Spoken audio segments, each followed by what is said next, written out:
So ನಮಸ್ತೆ, ನಾನು S K ಕುಪ್ಪಸ್ತ್, Vivekananda ಯೋಗ ವಿಜ್ಞಾನ ಕೇಂದ್ರ, ಬಾಗಲಕೋಟೆಯಿಂದ ಮಾತಾಡ್ತಾ ಇದ್ದೀನಿ.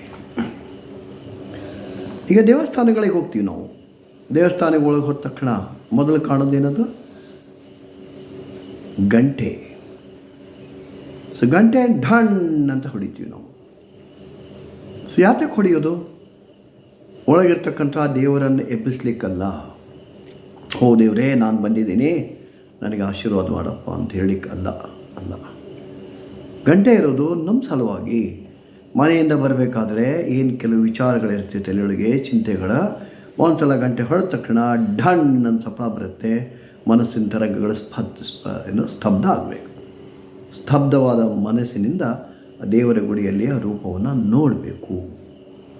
ಆ ರೂಪ ಮನಸ್ಸಿನ ಪರದೆಯ ಮೇಲೆ ಧಾರಣ ಸ್ಥಿರ ಆಗಬೇಕು. ಅದಕ್ಕೆ ನಾನು ತಲೆಬಾಗಿ ನಮಸ್ಕಾರ ಮಾಡ್ತಾ ಇದ್ದೀನಿ.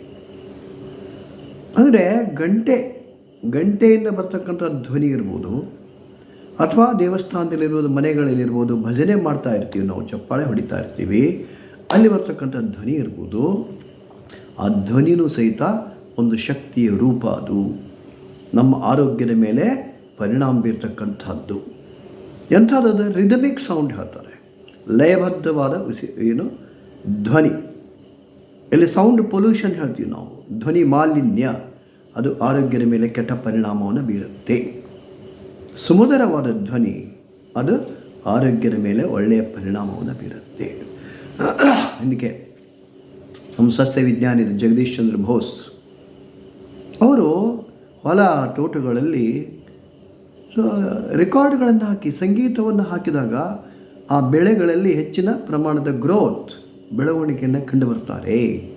ಸಂಗೀತದಿಂದ ಬೆಳವಣಿಗೆ ಆಗುತ್ತೆ ಅನ್ನೋದನ್ನು ಪ್ರೂವ್ ಮಾಡಿದಂಥ ವಿಜ್ಞಾನಿ ಜಗದೀಶ್ ಚಂದ್ರ ಬೋಸ್. ನನಗೆ ಹೆಂಗೆ ಇದು ಧ್ವನಿ ಬರುತ್ತೆ?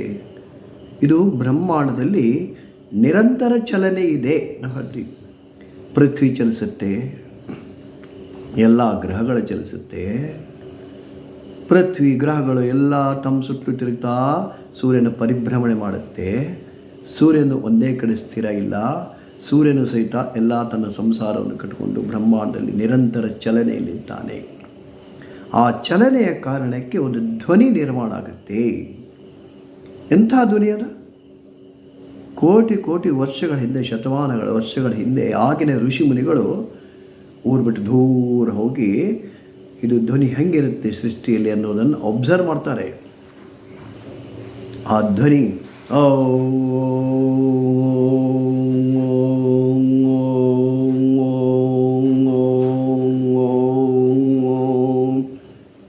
ಅದು ಸೃಷ್ಟಿಯಲ್ಲಿ ತನ್ನ ಪಾಡಿಗೆ ತಾನು ಧ್ವನಿ ನಿರ್ಮಾಣ ಆಗುತ್ತೆ. ಯಾವುದದು?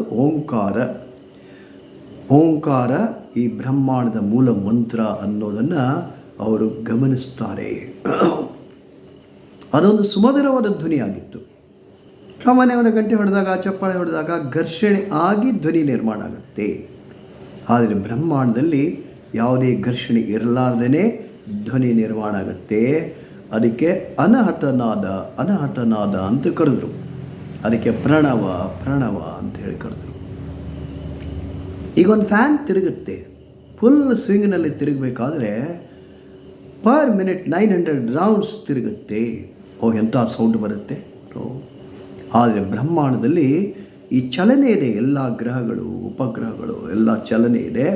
ಚಲನೆ 20,000 ಮೈಲುಗಳ ವೇಗದಲ್ಲಿ ಚಲನೆ ನಡೆಯುತ್ತೆ. ಎಂಥ ಧ್ವನಿ ನಿರ್ಮಾಣ ಆಗ್ತಿರಬೇಕು? ಆ ಧ್ವನಿ ಕರ್ಕಶ ಧ್ವನಿ ಆಗಿರಲಿಲ್ಲ, ಸುಮಧುರ ಧ್ವನಿಯಾಗಿತ್ತು. ಆ ಸುಮಧುರವಾದ ಧ್ವನಿಗೆ ಹಿಂದಿನ ಋಷಿಮುನಿಗಳು ಪ್ರಣವ ಅಂತ ಹೆಸರು ಕೊಡ್ತಾರೆ. ಅದು ಆರೋಗ್ಯದ ಮೇಲೆ ಒಳ್ಳೆಯ ಪರಿಣಾಮವನ್ನು ಬೀರುತ್ತೆ. ಓಂಕಾರ ನಾವೇನು ಹೇಳ್ತೀವಿ? ಓಂಕಾರ ಜಿಂದಗಿ ಆಗಿದೆ. ಅಕಾರ, ಉಕಾರ, ಮಕಾರ. ಅಕಾರ ನಮ್ಮದು ಅಬ್ಡಾಮಿನಲ್ ಮಸಲ್ಸ್ಗಳಲ್ಲಿ ಪರಿಣಾಮ ಬೀರೋದು. ಉಕಾರ ಚೆಸ್ಟ್ ಪೋರ್ಷನ್ ಮೇಲೆ, ಮಕಾರ ಕುತ್ತಿಗೆಯಿಂದ ಮೇಲ್ಭಾಗದ ನರಮಂಡಲ ವ್ಯವಸ್ಥೆ ಮೇಲೆ, ಓಂಕಾರ ಇಡೀ ಶರೀರದ ಮೇಲೆ ಅದರ ಪರಿಣಾಮ ಆಗುತ್ತೆ. ಸೊ ಓಂಕಾರದ ಪರಿಣಾಮವನ್ನು ಇತ್ತೀಚೆಗೆ ವಿಜ್ಞಾನಿಗಳು ಸಹಿತ ಅಮೇರಿಕದಲ್ಲಿ ಇರ್ಬೋದು, ಅದನ್ನು ಪ್ರಯೋಗದ ಮುಖಾಂತರ ಅದನ್ನು ಸಿದ್ಧ ಮಾಡಿದ್ದಾರೆ. ಹೌದು, ಓಂಕಾರದ ಕಂಪನಗಳ ನಮ್ಮ ಆರೋಗ್ಯದ ಮೇಲೆ ಒಳ್ಳೆಯ ಪರಿಣಾಮ ಬೀರುತ್ತೆ. ಓಂಕಾರದ ಜಪ ಅದು ಒಳ್ಳೆಯ ಪರಿಣಾಮವನ್ನು ಬೀರುತ್ತೆ. ಹೌದಾ? ಸೊ ನಮ್ಮ ನಿರಂತರ ಯೋಗ ವರ್ಗಗಳು, ವಿವೇಕಾನಂದ ಯೋಗ ವಿಜ್ಞಾನ ಕೇಂದ್ರದ ನಿರಂತರ ಯೋಗ ವರ್ಗಗಳು ಬೆಳಗ್ಗೆ ಮತ್ತು ಸಂಜೆ ಆನ್ಲೈನ್ ಮತ್ತು ಆಫ್ಲೈನ್ ನಡೀತಾ ಇರುತ್ತೆ. ಅದರಲ್ಲಿ ಭಾಗವಹಿಸಿ ಯೋಗದ ವಿವಿಧ ತಂತ್ರಗಳನ್ನು ತಿಳ್ಕೊಳ್ರಿ. ಧನ್ಯವಾದಗಳು.